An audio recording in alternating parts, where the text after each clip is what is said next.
Isang karanasan na kailanman ay di ko malilimutan. Noong kabataan ko ay mahilig kami manghuli ng mga gagamba, ito ay aming pinaglalaban o di kaya naman ay binebenta. Nagkasundo kami na sa ganap na 8:00 ng gabi, kami magsisimula na lumakad. Ang lugar nga pala na aming pupuntahan ay isang liblib na lugar kung saan ay may malawak na tubuhan. Lumalim na ang gabi at papalayo na kami ng papalayo hanggang sa umabot kami sa isang kubo na walang tao, ngunit may mga kakaibang bagay tulad ng mga may sinding kandila at mga tuyong halaman. Mayroon ding nakita ang aming kasamahan na mga bungo ng mga hayop noong akma, na niya itong hahawakan ay may narinig kami gikaluskos, na tila ba papalapit sa amin, kung kaya naman, ay agad kaming lumabas at umalis sa kubo na iyon. Baka kasi kung ano ang gawin sa amin ng may-ari, kung kaya napagdesisyonan namin na ipagpatuloy na lang ang paghahanap ng mga gagamba.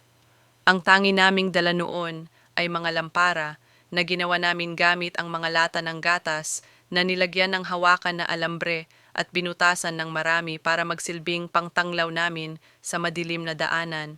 Umabot kami sa isang liblib na lugar kung saan napapalibutan kami ng matataas na damo at malalagong halaman. Doon marami kaming nakuha na gagamba, habang tuwang-tuwa kami sa panghuhuli, ay tila ba may narinig kaming isang napakahinang boses na tila ba ina na kumakanta ng panghele sa isang sanggol.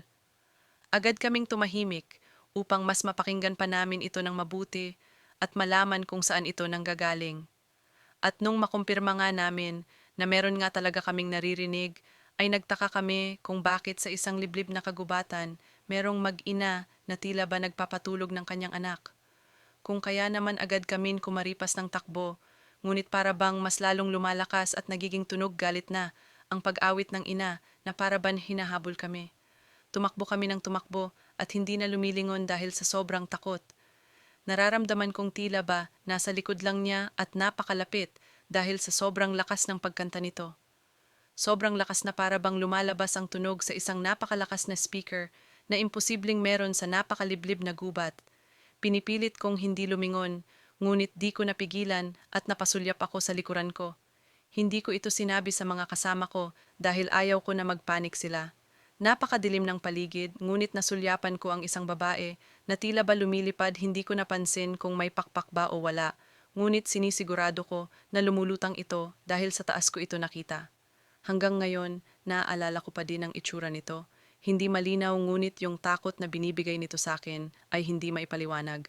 Mabuti na lang at walang nasaktan sa amin, ngunit yung trauma na dinulot nito sa amin ay nagmarka at dadalhin na namin sa habang buhay.